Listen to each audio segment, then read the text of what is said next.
تفسیر ابن کثیر سورہ نحل آیت number 75. Allah gives the example of a servant under the possession of another.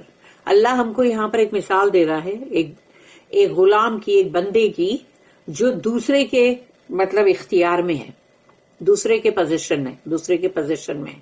He has no power of any sort. اس کے بعد کسی بھی طرح کا اس کے پاس کوئی پاور، کوئی قدرت، کچھ بھی نہیں ہے. And a man on whom we have bestowed good provisions from us. اور وہ شخص جس کے اوپر اللہ نے اس کے اوپر بہت کچھ اس کو مطلب رزق دیا ہے اپنے پاس سے. And he spends from that secretly and openly. اور وہ اس میں سے خرچ کرتا ہے مطلب خاموشی کے ساتھ بھی اور پبلکلی بھی، اوپنلی بھی. Can they be equal? کیا یہ دونوں برابر ہو سکتے ہیں؟ By no means. بالکل نہیں. All the praises and thanks are to Allah. Alhamdulillah. Nay. But most of them know not.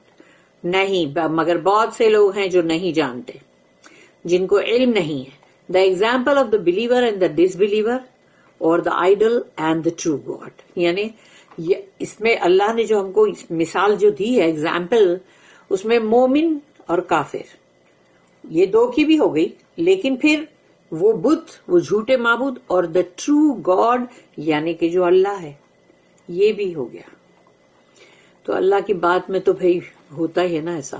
Allah tells ضرب اللہ مثلا عبدا مملوکا لا يقدر على شيء ومن رزقناه منا رزقا حسنا فهو ينفق منه سرا وجهرا هل يستطيعون.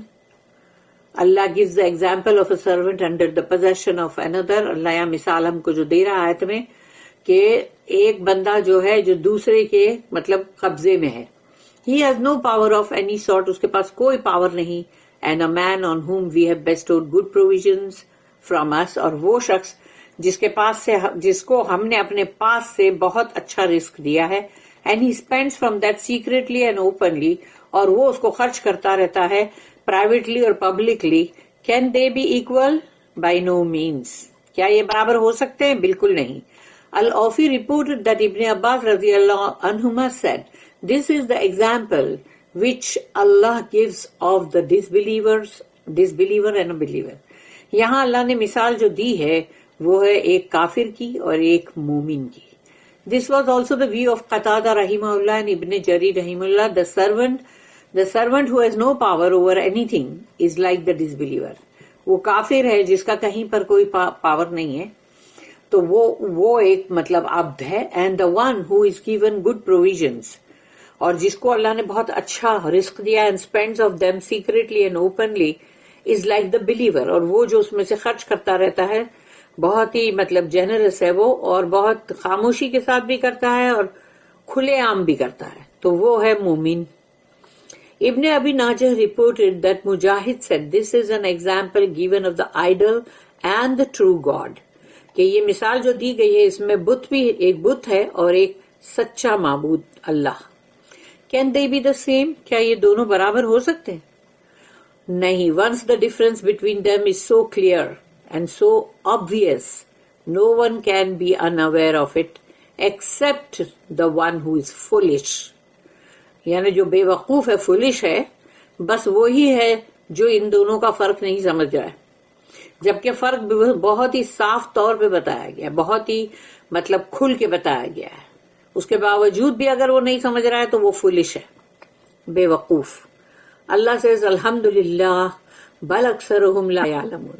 All the praises and thanks are to Allah. تمام تعریفیں اور تمام شکر اس اللہ کا ہے. الحمدللہ جو ہے وہ بہت اچھی دعا خود ہی ہے کہ انسان ہر بات میں الحمدللہ بولے، یعنی یہ خود ہی ایک بہت اچھی سپلیکیشن ہے. نہیں but most of them know not. لیکن اللہ یہاں کہتا ہے کہ نہیں، لیکن بہت سارے لوگ جانتے ہی نہیں. بارک اللہ لی ولکم فی القرآن العظیم ونفعنی وایاکم بالآیات والذکر الحکیم. سبحان اللہ وبحمدہ سبحانک اللہم وبحمدک نشہد ان لا الہ الا انت نستغفرک ونتوب الیک ربنا تقبل منا انک انت السمیع العلیم وتب علینا انک انت التواب الرحیم وما توفیقی الا باللہ علیہ توکلت والیہ انیب وآخر الدعوانا ان الحمد للہ رب العالمین.